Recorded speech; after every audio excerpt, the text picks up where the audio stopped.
Welcome to our last panel of Console Room 2023. Please welcome Verity Podcast. Oh my gosh, there's even applause. This is so exciting. Wow. Yeah, normally we have to applaud each other. Yeah. I know. Well, I guess we should introduce ourselves. So, hi, you are listening to Verity Podcast from Minneapolis, Console Room. I am Deb in Philadelphia. Erika in Edmonton.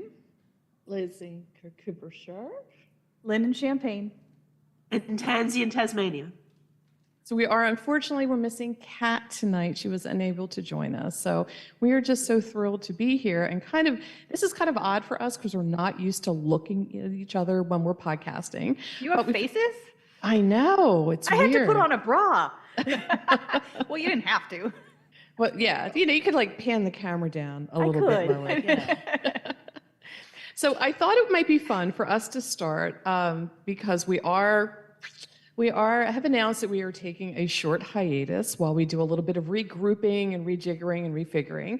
But I thought it might be fun to revisit some of the things that we have done in the past in Verity, and maybe put you guys on the spot a little bit as to things that you have liked, things that you have disliked. I think I'm going to go for some of our extras because not only have we done a ton of episode commentary, look at me, I'm talking with my hands. We've done a ton of episode commentary, but we've also done all sorts of fun little frivolous games. So, Erika. Oh boy. This is kind of like a this or that, a little mini this or that. So, two of the games that people have told us we've done have been the most difficult, have been the You Monster You, where I make all you guys make horrendous choices as far as stories, doctors, companions, guest stars, everything. Destroying episodes. Destroying episodes, yes, destroying episodes. And the last whatever standing is another thing that we have done quite frequently, where we go through again, episodes, stories, doctors, companions, to pick what we think is the one that's going to survive. Bracket style. Of those two, which have you enjoyed or least enjoyed the most? What do you find to be the most uncomfortable? I like them both, but I think I'm I don't like a lot of sports, but there's something about a bracket that I really appreciate. Although you seed things weird, so it's not like a proper bracket, but I do like you do. You're supposed to take the top versus the bottom and then the next and the next, and you match them up like topic wise, which is very strange. Which also makes it harder. So now am I talking myself out of it? No, I'm not. I do think that the deathmatch bracket style ones are the ones that are my favorite, in part because occasionally you've done like extra work. Or listeners have done extra work for us and supplied us with pictures. Because I remember there was one where it was all the outfits of River Song, and we were deciding which was the best one. And I think, wasn't that one of the ones where a listener actually tweeted us pictures of all of the different outfits? And that was delightful because we could, look at it and debate on the merits. I mean, they were all very meritful, of course, but it was fun. All right, so I'm going to give the same question to Lynne. What have you enjoyed doing the most of those two style of games where we make you make hard choices? I would say You Monster You simply because I'm in control of my choices there. When we do brackets, invariably I get outvoted. So my choices end up going out in the early rounds and then I'm just sitting around being bitter. So. Now I'm gonna ask the same question to Liz and Tansey, only because you two always have you're like this with your answers. You almost always have identical answers. You're no fun to play with because you just don't even talk yourself. Getting a bit personal very quickly. I don't think I've done a bracket thing. It's just I don't remember doing one the past 5 to 6 years. Oh, you have. I could pull up an episode number for you. You feel free to do it. I'm going to stand by it. I have not done a bracket thing. I'm sure I'd remember. I have a perfectly decent and the other one is fine. It's easy. I, if given the opportunity, would happily set fire to various Doctor Who episodes, monsters, or not actors, because that's real and that would be bad, but fictional characters, that's fine if I get prizes at the end of it. And effectively winning a game is a prize in and of itself. So yes, I'm not going to say I like burning episodes, that's bad. So by default, because I'd only remember one of them, yeah, that one. Also, you know it's destructive, but not in the real world. Only In the fake world. metaphorically, which is You mean fine. you don't spend your spare time just going around destroying random Doctor Who episodes? No, only the monster of Peladon, but it deserves it. Yeah, she's Tansey? coming to individual houses at this point, so guard your DVD collection. This is Beware. true. I haven't attempted it overseas yet, so you know. So the one thing that we have talked about in doing some of these little games and funny episodes is how our perception of stories, as we kind of talk through things, not thematically and not doing a review, but we've talked about things in a game sense. And Erika, you're really good at this, where you've talked yourself completely around an opinion and come back again. So, well, the one thing I wanted to ask all of you, in your time doing Verity in the 10 years that we have been doing this, have you found your core opinions on anything about Doctor Who changing? Like something that you really thought was like, this was set in stone, but I've kind of gone back and I've looked at this era again, or we've re-examined it differently, or we've talked about it differently. You think anything has changed? You've managed to talk yourself into a different position. My God, Tansey, you're so looking many very things. pensive. But yeah, I want to hear know. what Tansey says. I'm Looking like, thinking. Well, I can answer Um, very easily because it's literally everything. I used to be the stereotypical crusty old fangirl who liked the classic series and thought everything in the new series was wrong and bad because they changed things and blew up Gallifrey. I'm still mad about that one, I'm not going to lie. But yeah, I have come around to loving even the romantic bits of it, even though, you know, me from 2005 would be screaming to hear me say that. And also at the time, I really loved David Tennant's Doctor, and now going back and sort of revisiting that, I still love his Doctor, but holy moly, was he a jerk, and I didn't recognize it at the time. Mm-hmm.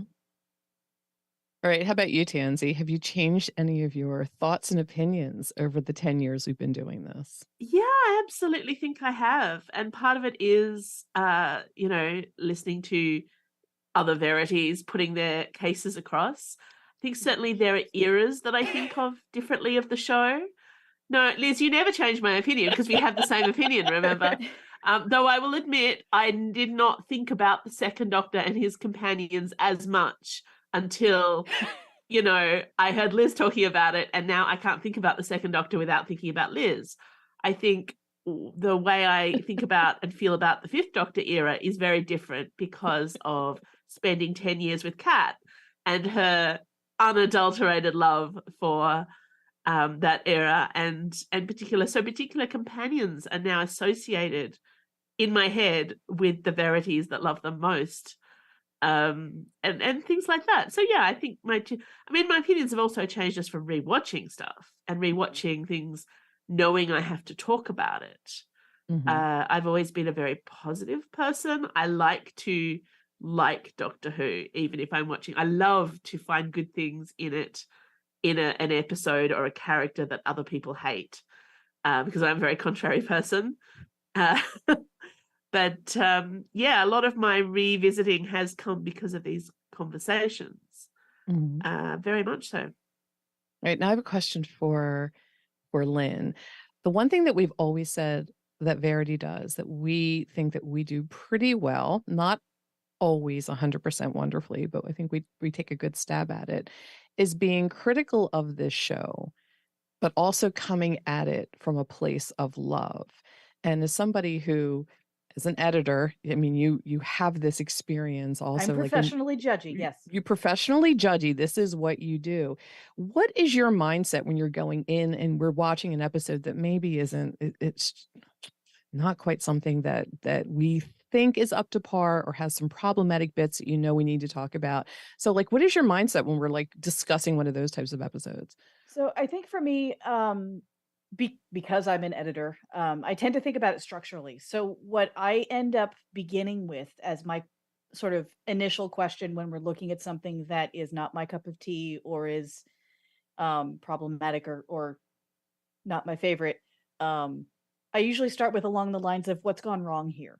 And I sort of try to backwards engineer from that. So what are the things that I had hoped would be one way but weren't? and why might that have happened? And as listeners know, I'm a big fan of the Doyle'sian versus Watsonian perspective. I talk a lot about the production side of things and the writing and structural side of things, because I'm a firm believer that television making is a team sport, and you can't blame everything on the actors who are the meat sacks wandering around saying the words. Like they do a lot, and much of the time they do it a yeoman's work to I really love being described that way as well. elevate the work. Yeah. But the show doesn't happen if you don't have the writers and the producers and the folks that work on props and the folks that put the sets together and all of the things that, or the costume designer that may have left mid, because of a health emergency, mid episode or something. Yeah. So like I work to think about it in terms of sort of, where did this kind of go off the rails a little bit? But I also kind of make a distinction between what I think of as failures and what I think of as fiascos, because there's a difference. So failure is just like, it just didn't work. Don't look out for a new game. Failure or fiasco? Well, I am writing this down. Yeah, the thing about fiascos is that that's something where everything on paper looked like it should have gone well. Right. Or it was really, really ambitious. So the E-Space trilogy is a good example of this. Like, those stories are really, really ambitious. And they're I love Warrior's Gate, but it doesn't make a ton of sense all the time. Unless you know how many different French filmmakers are being aped in that story. But you have to have this additional context for what the director was trying to do to understand what they were doing with Warrior's Gate. And like, I honor the ambition. Like, there's so much ambition there on a budget that is Doctor Who's budget. And that's where the fiasco part comes in, because like, there's a certain amount that gets realized and there's a certain amount that just didn't quite get there. But because of the level of ambition, like, I end up liking the story even better because they were just trying to do something so grand. And yeah, you're doing grand on a budget of, postcards and chewing gum and a little bit of spackle. So I just have to make an aside here. I have heard Liz make that noise in the podcast, but now I know what it looks like when she makes that noise. Also, my goal in life is to make Liz make that noise. So, That's true. That's true. I have to say, Liz, I think it's really interesting for you because since you've started on Verity, you moved from, just one of us fans writing essays, doing things, to actually just plebeians, yes, to actually writing for a big finish, having doctors say the words that you have written, they're coming out of their mouth, creating canon and creating lore. Like, just give the audience a little bit of an idea of what that tonal shift has been for you, while still trying to do a podcast where you're talking about Doctor Who. I don't say mean things anymore. No, that's only to the rest of us. No, only when we're wrong, Erika. It's true, which is most of the time, to be fair. I don't know. That's really, I guess the fact that everything I've read for Big Finish is with eras or characters I at least really like, might. But no editor's going to be listening to podcasts saying, well, did she slag off Nyssa? Is it a terrible plan to do that character? She can't. That would be very silly. I don't know. Now you've said it. I don't think I think oh, good Lord, I don't like questions where I feel genuinely just like lost for words. I don't think my opinions or what I say about classic Who has changed, or a great deal of new Who. I think I felt to be more I don't know. Oh, good Lord, why do we all get easy questions? This is terrible. It's okay. You don't. It's fine. No, I haven't. I didn't think about it too hard. Maybe that's a good answer. Maybe that's the answer. Have I? Okay, can I ask a slightly different take on the question, which might be easier? Absolutely. Has anything that we've done and said over Verity over the years affected your writing for Big Finish, your writing for the show? No. No? Your opinions are all terrible, unless they're the same as mine. Except Tansey's, because she agrees with you. No, I'm trying to think. I think oh god, it's not out yet. I think I was no, I'm sorry. Okay, so that one's just that's as actually hard. no, it's tiny bit. Lynne was in my head for but with various other people when I wrote a Seventh Doctor and Ace story called Grey Man of the Mountain. That was trying to take the feel of season 26, make very much a season 26 story, whilst building on Rona Munro's themes about Ace and her sexuality. But I wanted to pitch it in such a way that it definitely built on it, but also it still worked in the season. It wasn't like a 21st feeling story. It was an 80s story. And there was a lot of people who Ace meant a very great deal to, who were in my head whilst writing that, along the lines of, oh dear God, I mustn't disappoint them all and make them hate me and have them yell at me about what a terrible job I've done. So that was really helpful. Thanks, Lynne. You're very welcome. We loved it. You did great. Yeah, no, I don't know. I worry a great deal about the entire thing, and I'm usually panicking about writing words and having editors go, you can't, yelling. No one has ever yelled, but I constantly worry about it anyway. Or other people reading it, or other people listening to actors playing. So there's a great deal, I think, of worries in the way of me worrying about podcasting and saying things about Doctor Who that I've been saying about for many years. Though it just occurs to me now that people who now write for televisual Doctor Who, mentioning no names, but there's kind of an infamous Stephen Moffat interview about how he basically said the entirety of classic series was terrible, and he didn't use the word terrible.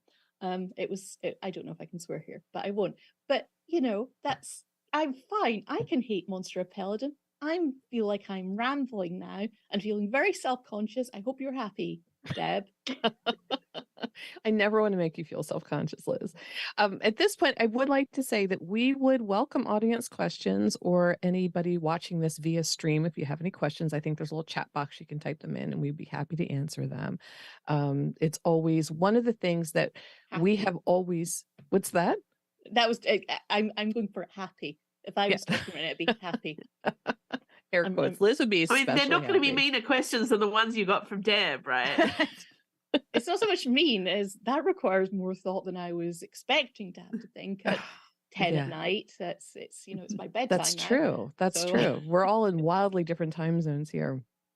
The one thing that we have enjoyed over the years that we've been doing Verity is our audience feedback and the reception that we have. I mean, I have to say that we were welcomed so much when we first started. And I think people were, we talked about this in our last episode, actually, and people were a little not quite sure of our dynamic and our chemistry that we had.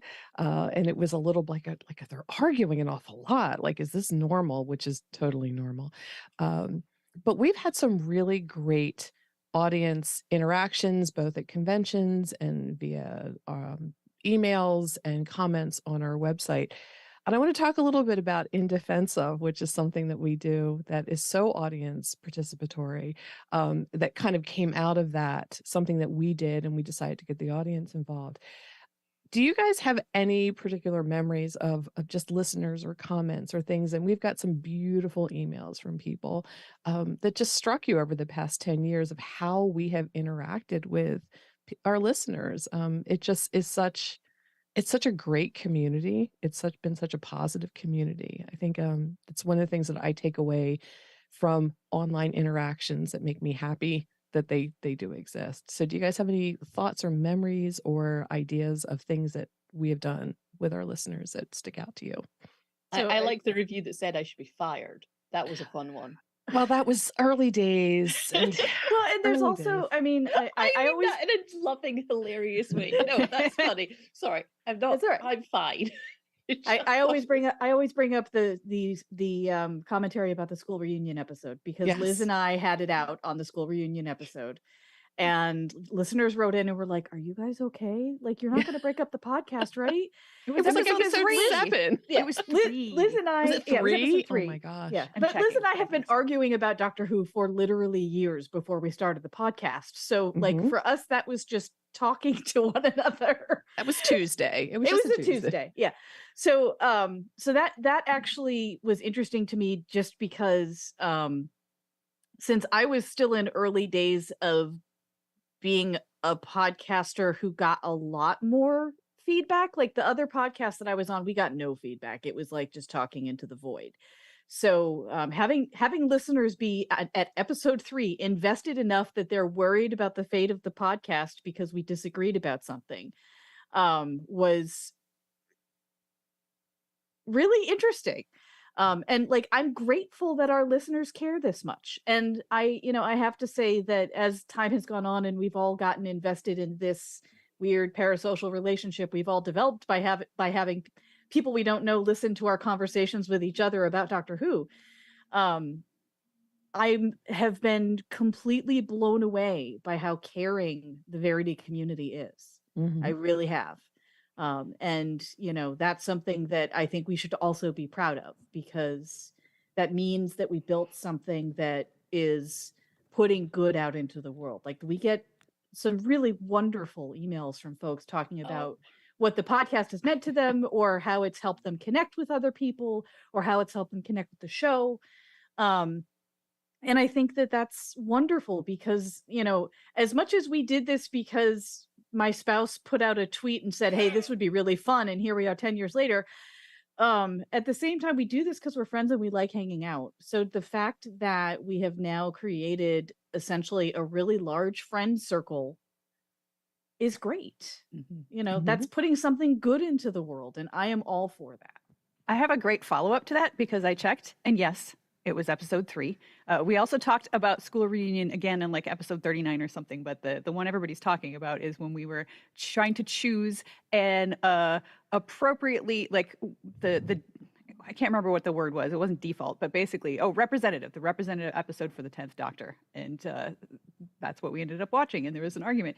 And the reason that I think this is a perfect follow-up is just today, we got an email from a listener. I'll just say listener Mark, since I didn't actually get permission to say a full name. And he started listening with episode 3. That was his Why first would he episode. That was his first one. Yeah, and has Why been go so far back, but like not quite all the way?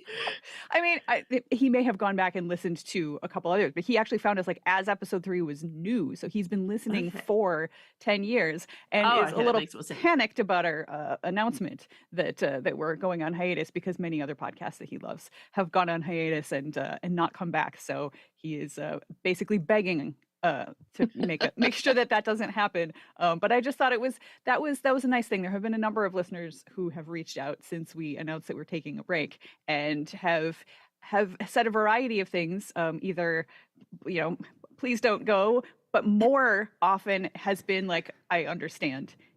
Good on you. You've done 10 years. Take a break, but also please come back. And I do see a hand raised from the internet. I do, yeah. Too, I'm but seeing that I don't want to cut screen. off anybody else's reminiscences. I just wanted to add to that. I have had also lots of conversations with people about the hiatus, which reminded me it's not just about us talking to strangers and things like that. It's like a lot of people I personally know for other reasons listen to the podcast, and that's always a little bit like I've had conversations like on Slack and online, but I've also had conversations like over lunch with people who say, "Oh, I'm sorry." I'm sorry you're stopping. Are you okay? And is it continuing and all that sort of thing? And I mean, I was once recognized at my kid's gym as a like, that's weird, right? That is weird. Yeah. Like that was, and that person may well be listening, and it's fine. It's lovely. It was a surreal thing in real life in Tasmania. I'm always a little bit surprised how many Tasmanian listeners we have, which is ridiculous because I'm a Tasmanian podcaster. Why would there's bound to be some overlap. Yeah, the first time somebody recognized me by my voice alone and stopped me and said, "Oh, I recognize your voice," was a moment. Would love to get to the hand raised. So do we have a question? Yes. From our online audience, Stephen asks, Do you think the looming RTD Whoniverse will prompt Verity to start up again, or will you want to relish watching New Who without having to think of things to say about it? Oh, that's a tough question. But That's we are starting up with the new series, right? Yes, we are. I mean, the plan is that checking. we'll be Yeah. back for that. We can't not have opinions about the new series. Yeah, Like I- it's a No. reflex at this point. Yeah, I I think the it's a thing is, really- yeah. I was just going to the idea that unfortunately that this is in my head, this sounds bad, and I'm pretty sure it's going to sound bad when I say it, but I've started. But I don't really feel that it's much effort to come up with opinions, especially about Doctor Who, being so familiar with it and having such ingrained views over decades. That's horrible that you can say decades. That they just sort of appear in my head without me actually doing any effort. It's like pick an episode and I will happily discuss it now, and well, not happily, but you know that's a horror, and I think it actually has to do with just podcasting about stuff as well, and being in the habit of being able to pick up and remember things that you know that you can talk about, that you can say something that sounds vaguely intelligent, that might be slightly entertaining or amusing or something like that, and that those are kind of you know, accidental skills that come about after 10 years of doing something, which has just occurred to me now. So obviously sounds incredibly clever. Okay, carry on. I was just like, but is it not? It doesn't feel like effort having Doctor Who opinions. That's just normal, isn't it? What do normal people don't you talk about find- when they have conversations? Yeah, Is but it don't not you Doctor find Who? you watch Doctor Who differently, knowing that you're going to be talking about it critically? So I find that in watching a show that I know I'm going to be having hopefully an intelligent conversation about, I'm not so much Hope on. hope. If I know I'm not going to have time to watch it twice before we podcast, and our schedule is usually pretty tight when the story airs because, we made this commitment that we were going to have this weekly podcast. That was nuts. So if something aired on Saturday and we're dropping on Wednesday, who picked Wednesday? That was dumb. And then it moved to Sundays, not the podcast, the show itself. The Which is even show. So like worse. our Yeah, we're still turnaround not is- over that. Right. Our turnaround is really tight. So sometimes like you knew you'd only have one opportunity to watch the story. If I knew I'd have two, I would just watch it the first time just for the sheer giddiness and thrill of it. But if I knew I only had one time, it's like I'm watching it very intently. And I do think that you kind of don't enjoy it as much, maybe. Because you're coming at it from a different perspective. And I know we've talked about that a lot when we've gone back and revisited stories that we initially watched for the podcast. We've gone back and watched them for another reason. It fits thematically into something that we're discussing. And it's like I pick up so much more nuance, or my opinion about that story changed because the weight of expectation is not there like you have when you're watching weekly in a serial type format to get to the end of the story. You're just watching that story for that story. So while I'm really excited to come back and talk about the RTD era, like, my gosh, what would it be like to watch Doctor Who and not talk about it? I actually I know that sometimes as somebody who Deb, you and Erika have been on more episodes than the rest of us. For a long time you were tended to be on every single one. Whereas the rest of us do have the experience, especially with a new show. We're often only on talking about like every other episode or kind of like a random assortment. I do sometimes enjoy the luxury of watching an episode of Doctor Who and just not talking about it at all. Like in some ways that is, but I also have this thing where Verity is a much safer space for me to discuss Doctor Who in a positive way, even if it's stuff that I don't like in it, but it feels like it's going to be a positive conversation than in real life. Because not to throw shade on my nearest and dearest, but for instance, one of my best friends, who's also one of my most Doctor Who invested friends, love her dearly, but she is one of the judgiest people in the universe. And, when she doesn't like something, she really doesn't like something. So, and her kids vary in their kind of judginess too. And then I've got a teenager who's been very anti-Doctor Who for quite a few years now. He has very specific tastes, and honestly, if it's not Torchwood, he's not that interested. So I think he might get more engaged in Doctor Who again with RTD. But it's that thing where I usually have quiet conversations with my husband, and that's fine. But in many ways, the Verity conversation is kind of know what I'm going to get from it. Not to say you're all predictable, but it feels like it's going to be a balance. There are no moderators in real life. Right. There's Deb doesn't come to my house to tell my friends to like settle down and stop being so mean about my favorite characters. You should offer that as a service. There you go. I will come to your house and God. moderate your conversations to make sure everybody Absolutely. has an opinion. Yeah. So, and you know, there was that whole thing when we got a female doctor, and there were people who in real life I used to have casual conversations about Doctor Who with that I couldn't anymore. Mm-hmm. I've had people come up to me. I had somebody come up to me at a crime writing festival a couple of months ago and basically asked me a question about the new show in such a leading way that was basically inviting me to have an incredibly negative conversation about, you know, how Doctor Who was too woke now. And it's like, okay, well, clearly you don't know me very well to have asked me that question using those words in that order. But yeah, it feels like casual Doctor Who conversations actually became a really uncomfortable thing over the last few years, because there were a lot of people out there who previously you might have had a nice little natter about a new Tom Baker DVD or Peter Capaldi or whatever, and then suddenly these people were really angry about there being a female doctor, and it's like, oh, okay, it's like, you know, discovering which of your relatives are an anti-vaxxer. It's hard. So these conversations were loaded, but I know you guys are safe. So yeah. Well, I mean, not that we haven't had differing opinions, which I think has been that's also fine, but, like, very refreshing as well. It's in a safe kind of way. Like, I know you guys are going to be not even gentle about it. Arguing with you is safe. You know? Because we all walk away agreeing to disagree, and we're good. Yeah. Not. Also, we're just really good at it. We're really good at arguing with you. We're all secure in the knowledge that each and every one of us can be wrong to the other, Yes. right? And we can all still be friends, even though Liz is horribly wrong a lot of the time. Yeah. That's fair. That's fair. Not All right, how we I do. put it. We do Yes, have but not another. Liz, but we yes. do have another hand up, so we'd like to get Yeah, another well, we question. have a live question in the live Ooh, audience. that's Ooh, exciting. we do? Before the hand. Yep. Okay. Hello.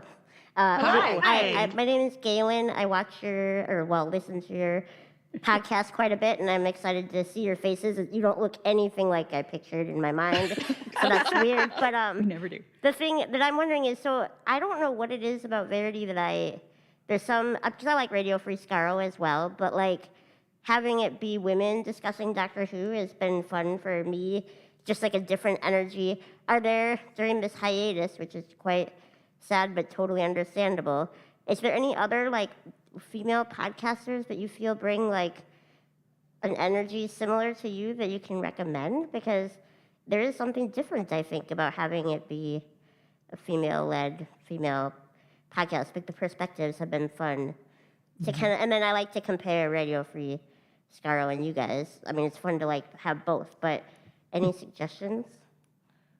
Oh my gosh, Erika, do you have anything? I have to admit, I kind of stopped listening to Doctor Who podcasts a little while ago. yeah. So I know that there are other podcasts out there that have either largely women or largely queer perspectives. And I think that were I to go back to subscribing to more Doctor Who podcasts, those would be the first ones I would pick, like Tarbis, Tarbis, Time and Relative Blackness in Space, and Web of Queer. I don't know if they're active right now. I don't but think like, Web of Queer is still active. but like if you can find back catalogs, there's a whole, you know, Doctor Who being Doctor Who, having so many decades of wonderful televised history. There are also a lot of podcasts out there that may not be completely active right now, that still have evergreen content because they're talking about a show that started in 1963. So I'm trying to think, and I'm terrible like thinking on the spot. I know Talia has the her Wibbly podcast. Wobbly Timey Wimey podcast. That's it. Also Yeah. a good one. That's a good one.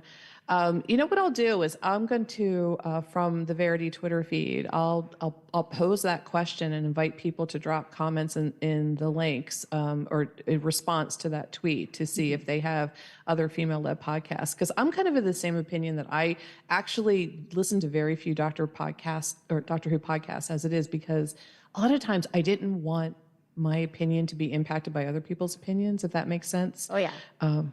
It was more like I found it difficult listening to someone's Doctor Who opinions and not being able to argue with them about it. Was the challenge.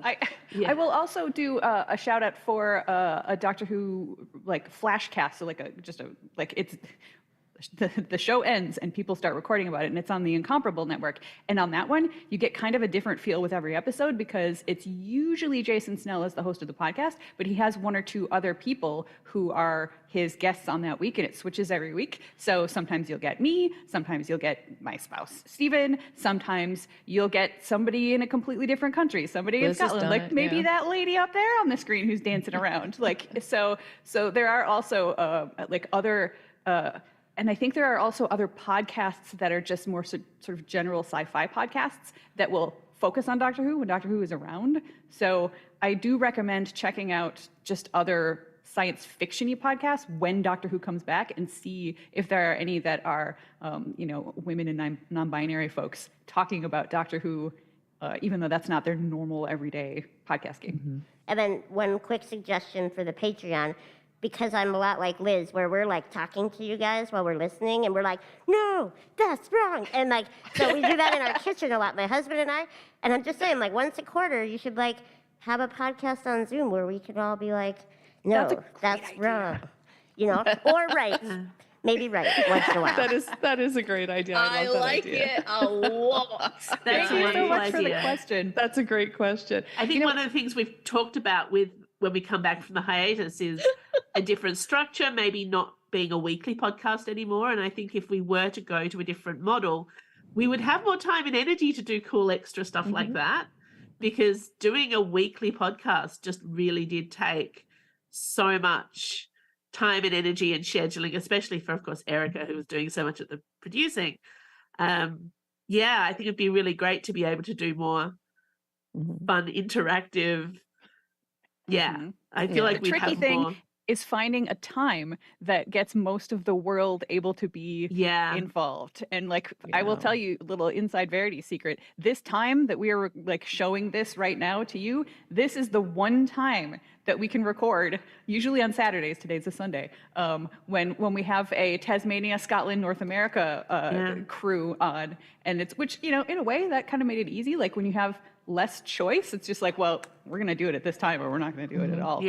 But it is a little tricky. I mean, having said that, it's Monday morning and I actually should have started work half an hour ago. So, some of us had to bend a few things to be here for this time slot. Thank you, Tansey. You're welcome. That's wonderful. But, it's interesting. We did get quite a few comments from people when we announced our hiatus about listening to an all-female Doctor Who podcast. And it, people maybe started listening for the novelty factor of it, and how their perception of the show changed from listening to our opinions. And not that we were ever, we're unabashedly feminist about our opinions, but it wasn't like, okay, here's today's feminist discussion. It is just who we are. Our conversations embody all of that. And we had a lot of people that just said, I've learned so much just by looking at something through a slightly different perspective. It made me think about things a little bit differently. And I can't think of a greater compliment that you have somebody, and it's not even changing their opinions. It's not even having a conversation about the story, but just, I never noticed that in all of these stories, everybody who had black and brown skin were the bad guys. Or I never noticed that the women, there was only one speaking part for a female in this story. And just little things like that, it's just so ingrained in television making of a certain time period. And our conversations about it made people think about things differently. I am absolutely horrified at the idea that anyone has ever learned anything from me. Obviously, if we talk enough, people are going to learn something eventually by accident, if nothing else. Ghastly mistake, people. I think it helped as well that we were talking about the idea of feminism, and the fact that we have so many of us and different opinions helped. Because I know I've also had particularly guys talk to me about how Verity actually opened their mind up to looking at stuff from a gender perspective, looking at things from a female perspective.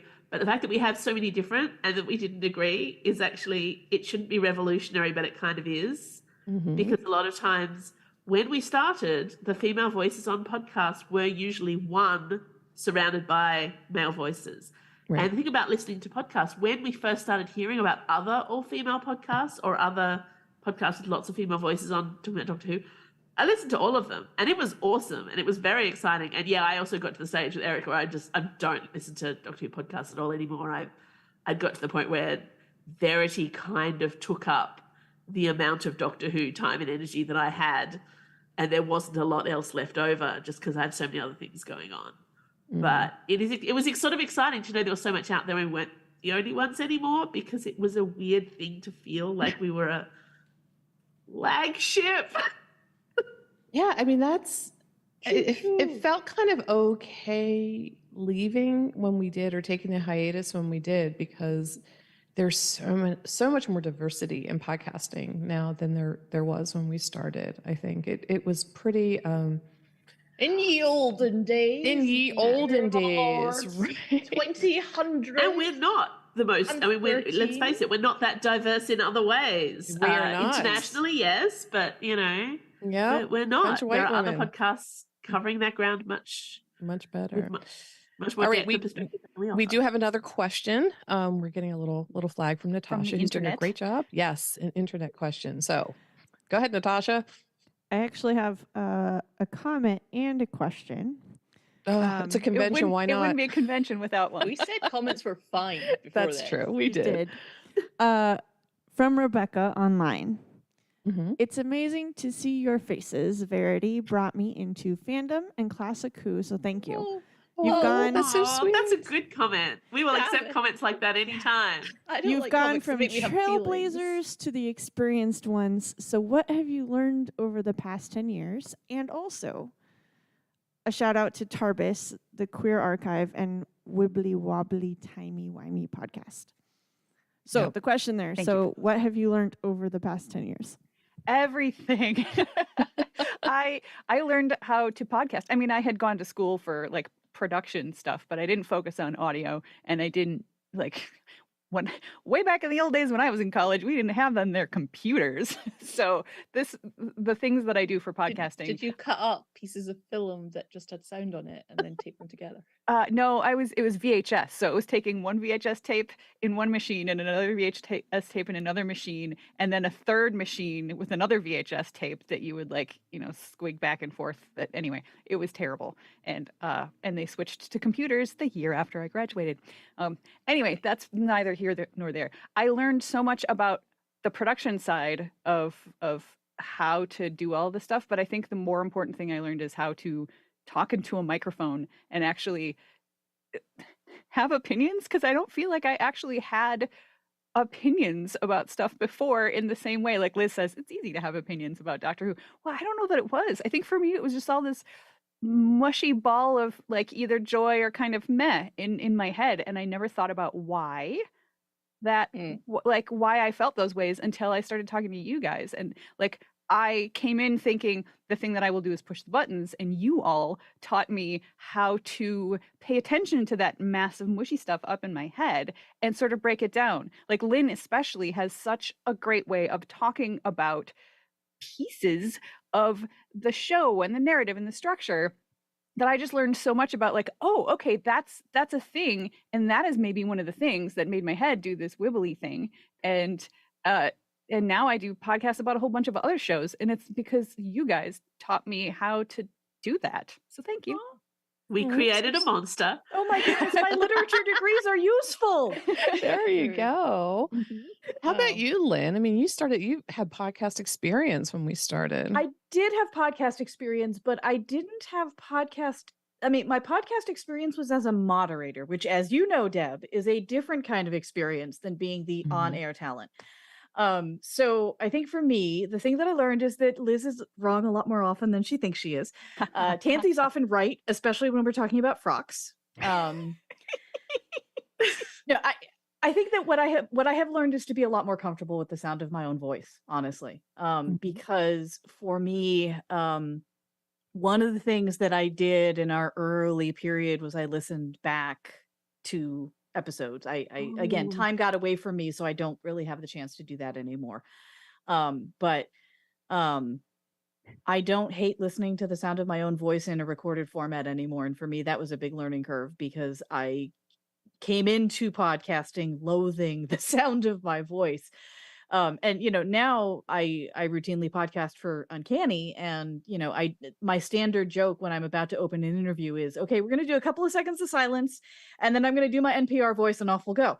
And I drop, but the thing is, I have learned how to be more effective on a podcast because of this podcast, because Erika's structure for getting us into the beginning of the podcast is something I have stolen and used everywhere else. And getting into the rhythm of a podcast is something that I've learned from being on Verity, because the Squeakcast was a lot of fun to be on, but it was a circus, and it was a circus where, like, I did not have the illusion of control beyond episode 2. Once everybody was off their best behavior, it was just like trying to duck and not get hit by things because there's just so much going on. So I think that for me, having the opportunity to not be the moderator was a huge learning curve. And honestly, this is one of the places where I learned I can actually be a little bit funny. It's not something I always believed about myself. You're funny. So Wow. so for me, that was an important learning curve too, is that I might actually be a little bit funny occasionally. Or more than a little bit. Yeah, definitely. I think for me, thinking about the show in a giant big picture, coming up with the topics every week, what we talk about, and that's not always been easy. There's some weeks that they're harder than others, and we did try to plan things out in advance, so we knew if we had to do homework, we call it, if we had to watch episodes. So thinking about a Doctor Who in the time frame of an entire year, a season. With no Doctor Who airing. With no Doctor Who airing. Like, how can we make this an interesting conversation for 52 episodes or 52 podcast recordings? But also, that's what Doctor Who had to do at the start as well, except it was 48 instead. And Yeah. we It had 4 weeks off. We didn't. We became trouted, and we're like sitting in the studio. We refused to do any more. Well, it wasn't quite like that, but gosh. Okay, carry on. Sorry, That Demanding holidays. That was big. And I just think moderating skills. I mean, I think I was very nervous about that in the beginning. I'd moderated panels at conventions and things, but there's always a battle of getting Kat sometimes to talk, because she is a very good listener, and then she'll just like interject the perfect thing, but she's not as loquacious as some of the rest of us. And sometimes Tansey goes on a tear and kind of like pulling her back a little bit and letting somebody else slide in, and it's like how to do all of that gracefully. That I think has been something I've learned, and it has been an invaluable skill. Even just I find myself in social situations like trying hard not to moderate. Like if I see somebody, we're at a wedding or something. Go to people's houses. I know. We're at a wedding, you're at a table people you don't know, and it's like, well, how about you? Just like trying to draw people into conversation. But it's been a joy. I mean, that's been a lot of fun too, and just trying to pick up on little things that somebody says and saying, oh, that's really interesting. Let's talk about that more. Let's follow that, pull that out a little bit. So how about you, Liz? Because you were like underneath the desk the first couple. I mean, you just were not excited about this whole thing. I don't like how people remember things that I say. That is dangerous. No, for quite some time, it's this podcast, I was very annoying when we were counting down to actually record, and I would double check things like, does that mean we go on 1 or is it after 1 or something like that? And it was a fear reaction because I was so absolutely freaking terrified of the microphone being on. And that took quite a while to be reasonable at that. And it happened so slowly I didn't notice. Several years later, I remember sitting down at my desk and the thing going on, I was like, hang on, I'm feeling calm. When did that happen? I mean, it used to be calm. This used to be horrific. And now I'm very happy doing a podcast with minimal run-up time warning, something about a bunch of things. I mean, generally, it's not scary. It goes on. It's fine. It's okay. I don't feel a deep-seated terror and dread at the universe in my soul. Yeah, so I do other podcasts sometimes, and that's a joy now, and I wouldn't have had that because I wouldn't have had the confidence or experience or think, oh dear God, people will hear words I've said and they'll be recorded so they could listen to them again just to remind themselves how awful they were, which is a sort of thing that happens in my head. But yeah, so I've had some oh God, one of my favorite things that wouldn't have happened if I hadn't done this is I'd never started playing Dungeons and Dragons. Because I on the Incomparable network, the Erika is a big part of.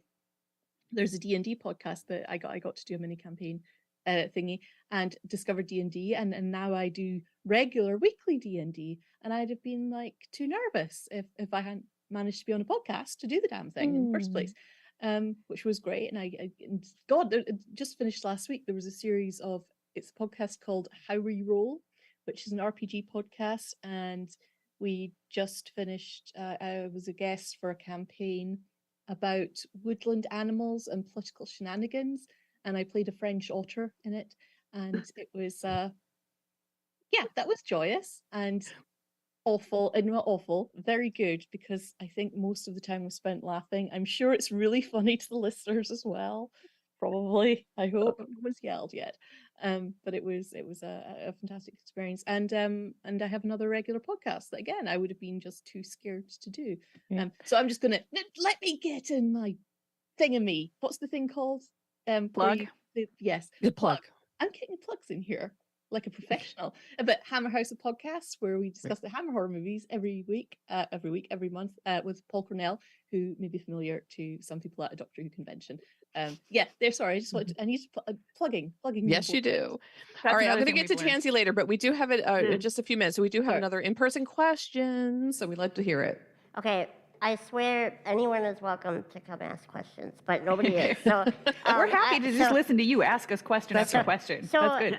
Well, I have another backup one, but I'm just going to do one at a time right now. So I am disabled. I have a disability. I'm a disability activist and a musician. And I was, I don't like the stairs in the TARDIS. I hear they might be getting removed. And there's like very little disability representation. I felt like Diane could have been cool and kind of was cool, but then they never really talked about it. It's like they pretended it didn't exist. And which is better than, there's worse ways they could have dealt with it. So I was, okay, fine. But I'm curious, do you guys know anything about, I know that they just hired a actress with spina bifida, I think, for the next season, but I don't know much about it. And also just generally, there's more than one kind of, they're not all people in wheelchairs, like neurodivergence. How do you feel Doctor Who has done, could do with disability representation? It's a really interesting question. I think, especially with the case of Diane, it's something that we have talked about and we have noticed when it comes to blind casting. When they're, and if we're trying to think which episode it was that it was really egregious, like when you're casting the part and not looking at the actor, and it's sort of like I don't notice color thing. Journey to the Center of the TARDIS, I believe. I think that was it, yeah. And when people say I don't notice color, I don't notice disability or whatever, and they're just casting that person and they don't realize the story that's going around that person, or they don't think that thing matters. And that's when I would think about with Diane, the character, it was just, okay, we have a really great actress for this role. She happens to have a disability. We're not really going to talk about it. And okay, where does that fall on the scale of, should it have been talked about more, or was that kind of the right thing to do? And I think in her case, the story didn't matter as her story didn't hinge on that, or it didn't impact that. Where in other cases where there's been casting that has been the story, depending on, who was the trans actor in Sleep No More? Bethany Black. Yes. That was an unfortunate story for that character. And we also had the actress, I've forgotten her name, who played Erika. I remember the character's name because it's mine. In was it Lie in the Land or Pyramid at the End of the World, who was a little person. And again, it was just, here's a person who is cast and it's never mentioned. She's just like a kick-ass scientist, which, you know, I thought was great. But I think to answer the first part of your question, how has Doctor Who done with representation? I think it's been pretty bad. And I think that that's been the case with people of color and women for most of the history of the show. I think it's been particularly dubious. It's very noticeable how the wheelchair use is so often the handful of wheelchairs that have been in the show are overwhelmingly villains. Yes. But there are, which is very frustrating because the first wheelchair in Doctor Who, it was a great character. It was in Dalek Invasion of Earth, and he was leader of the Resistance and fighting Daleks, and it was pretty epic and cool. And it's like, wow. Excellent. It's nice that your best representation of this is from 1964.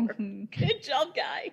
And I mean, some of the, weirdly, some of the female representation was great in the 60s and then really dipped. You know, the Philip Hinchcliffe era has none.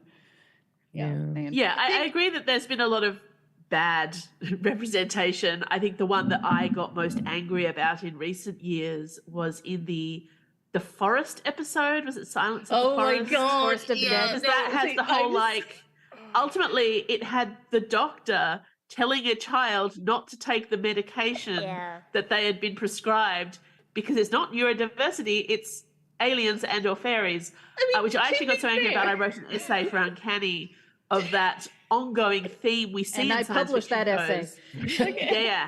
of don't take your pills, it's actually aliens. To be fair, if it is really aliens, then that's excellent advice. And we are in a sci-fi show there. I feel but that's the thing. It's all about context, isn't it? And I think yes, the context of a sci-fi show. I say this purely on we're the not grounds talking about that right now. No, I just wanted to say that the thing about not mentioning the disability and just having it there casually in the background is an awesome thing to have as long as you have other portrayals as well. Exactly. And that's where the context comes in. Yeah. If that's the only disabled person you have for 3 seasons, it's a problem. Very, very positive one is, oh, good Lord, I've done a brain thing. Vince Van Gogh. I absolutely freaking love that. I think because he was a main character as well. You get more nuance. I feel super awkward just unexpectedly talking about this, but I have mental illnesses. I do take pills, so I feel able to make hilarious jokes about the Forest of the Night because I require pills on a day-to-day basis to maintain my sanity. But that portrayal of Van Gogh, I freaking loved it. There were moments in that where I just felt, very seen, especially his rapid mood changes. One moment to despair, can't do anything in the world, the next jumping up and able to do things, and everything seems to be just temporarily fine. And especially the thing at the end, written about not taking away from the good things and piles. Please, I can't remember the exact thing, but the beautiful thing about the bad things not taking away from good things, and the good things not being able to erase the bad things. And I was just like, oh God, I'm being spoken to by a television in a meaningful, deep way. This is awful. I hate it. I also love it. So I think that was fantastic. All right. So as much as, this has been a great conversation. Unfortunately, we have to wrap up. Our time here is almost finished. Thank you for the great questions. I think this was a really, especially this last question, it's important. I think, we definitely all we need to see better in our television representation. And I think we need to notice when it's not there. So, but guys, it was so good seeing all of your faces. It was so much fun doing this in person. And thank you so much, Console Room and attendees and staff for putting this together. I have wanted to attend Console Room in person for years. And sadly, a global pandemic got in my way. But at some point, I would love to make it happen. All right. Thank you again. You guys are wonderful there. And thank you for the technical support putting this together. Yes. All right.